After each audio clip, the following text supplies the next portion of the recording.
Bienvenue sur QSN Talks, le rendez-vous des réseaux sociaux et de l'e-réputation. Les réseaux sociaux, on les connaît ou on en a entendu parler. On sait les utiliser ou on cherche leur intérêt. Mais une chose est sûre, on ne peut plus passer à côté. Experts ou débutants, particuliers ou professionnels, les pratiques et les enjeux sont multiples. Vous voulez comprendre, apprendre ou vous perfectionner ? Alors abonnez-vous à ce podcast. Je suis Frédéric Foscani, spécialiste des réseaux sociaux et de l'e-réputation, consultant, formateur et conférencier. Je vous propose ici des astuces, des news, des analyses, des conseils et les dernières tendances.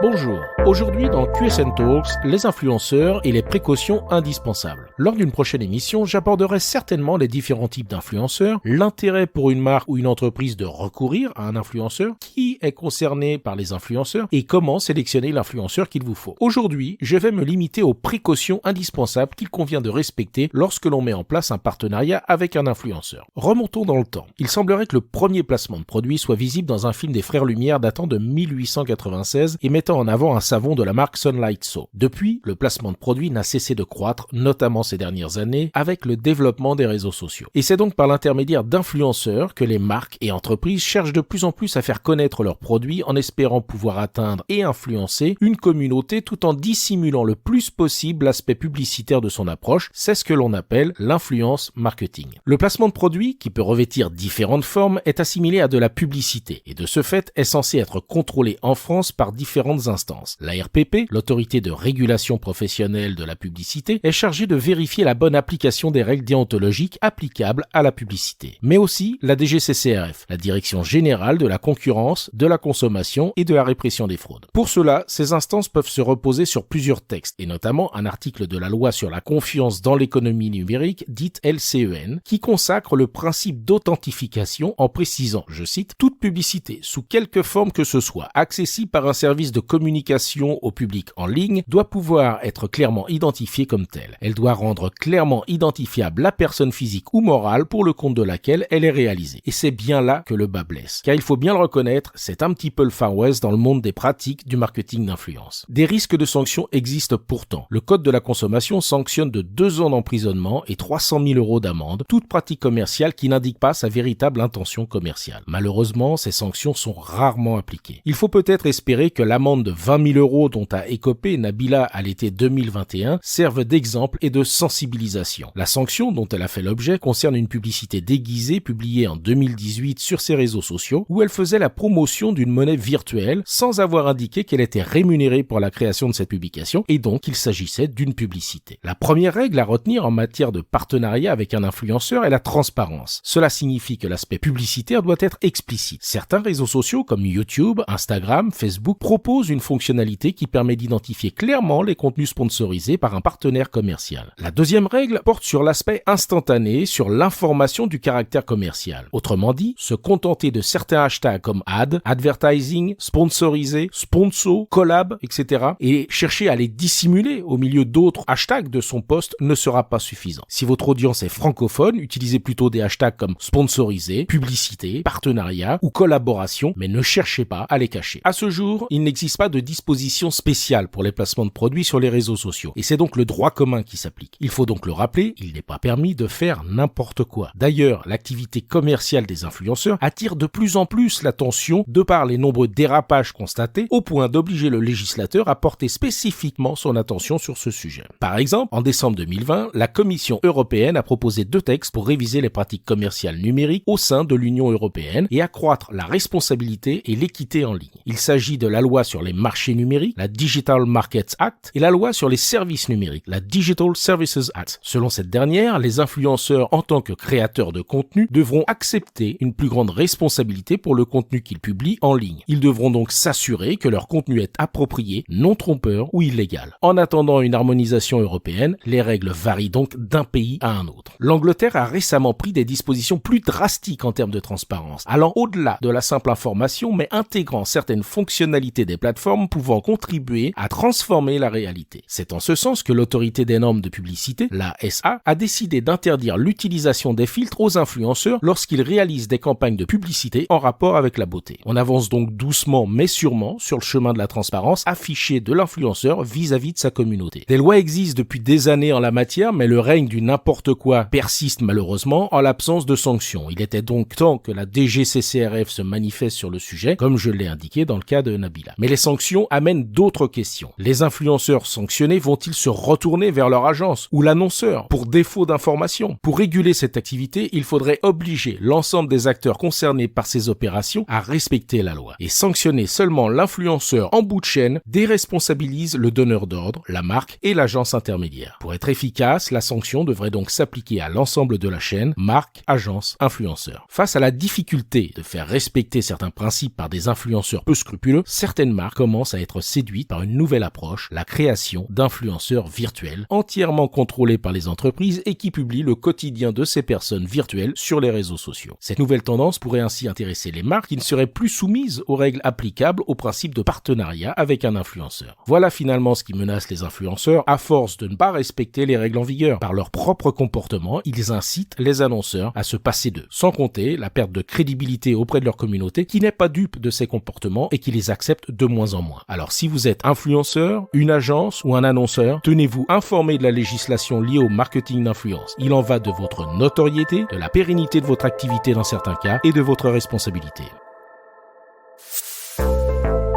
Cet épisode vous a intéressé? Alors abonnez-vous pour ne pas rater la suite. Et n'hésitez pas à donner 5 étoiles au podcast sur Apple Podcast et à le partager sur vos réseaux sociaux préférés. Ça fait toujours plaisir.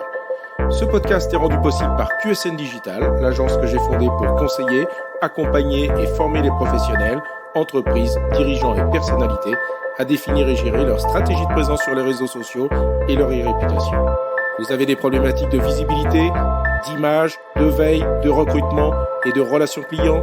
Vous souhaitez développer votre marque employeur? Vous voudriez faire de vos collaborateurs des ambassadeurs? Contactez donc QSN Digital pour demander votre coach social media. Je me ferai un plaisir d'échanger avec vous. Pour me trouver, rien de plus simple, demandez à Google ou à vos réseaux sociaux. À bientôt.